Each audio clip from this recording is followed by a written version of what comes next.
Morning everyone, Jake here and we are at Wolki Butchery. Can you say hello? This is Theodore. He's nearly 2. You're 2 in a month, aren't you? Let's show everyone inside. Come on. He's not going to want to come in now because he can see the trucks.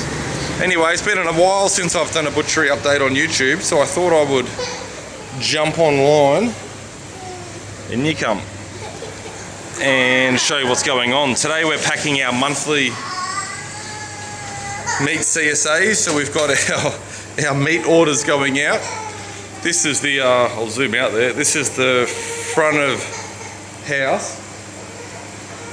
You're gonna cry my whole video, aren't you? This is the 24/7 self-access part of the butchery, so people can let themselves in here with a code at the front door, and this is open 24/7. It's completely staffless, and they can use this app on their smartphone to scan the barcodes of items and purchase them.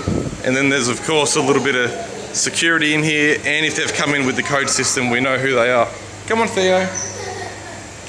I'll give you some food. Here you go. So I'm just packing our monthly meat boxes. So this is what we've got going out this month. This is a $150 box. We've got lamb, beef, and pork mince. We've got pork. We've got 2 packs of snags which alternate between those cuts. We've got a pork rack, some chicken drummies, a top side or roast or a silver side or a bowler blade, whatever I've got, and then some diced steak. These boxes are $150, including free local delivery. And this month it's got about $180 worth of meat in it. So I'm packing out of my display freezers here, and I'm using a little bit of fresh stock. We always have to make some extra snags and mince to keep up. We've got about 40 boxes going out. We've got the boys out the back here working along. John is packaging some chicken that's just been processed. Richie's working on some pork. These are contract pigs for one of the people that we custom process for. And then here is our original cool room. This came with the building, and I keep inventory in here, so I keep things like backup bacon, Cryovac whole loins. So that's your shortcut, and then we can slice it as needed, and then I can pull out fresh stock to go to our accounts and supplies. A range of beef cuts for the same reason, and then whole primals. If you bust the body down at a week or 2 old and you Cryovac the primal whole, that'll last weeks and weeks, and then you can slice to order. And it's basically enhancing the meat to a point. This is called wet aging as opposed to dry aging, where it'll be exposed in the air. But a piece like this exposed to the air in a cool room that's not specifically set up for dry aging ends up in a lot of wastage.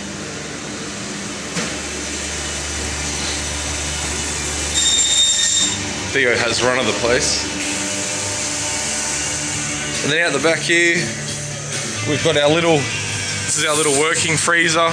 So we've got loins, pumped loins, ready to defrost in a pickle and then make into bacon, bit of backup trim, dog bones, orders to go out. This is our small freezer. That one tucked away back there is our pickling room. We've got our smoking area back here. And then we've got our main cool room. So none of this is my produce at the moment. It's all custom processing that we're doing. So other farms are sending us their bodies and we're processing for them. So you've got a couple of bodies of beef, some pigs, some pretty small pigs, but the butchers like them that size. They're about 40 kilos. Some beautiful lambs from Clear Hill Lamb. These are all relatively big lambs. They're all sort of between 32 and 35 kilos, but look at the muscle. Great fat cover as always, and great muscle on the breeds that they're doing. And we've just got a trolley loads of bones to either be cut up for dog bones or sent out to the renderers. Where's Theo gone? We just brought in the barbecue from the shed so we can cook ourselves steaks for lunch. And then out the back here we've just installed, so that got installed just before Christmas in 21.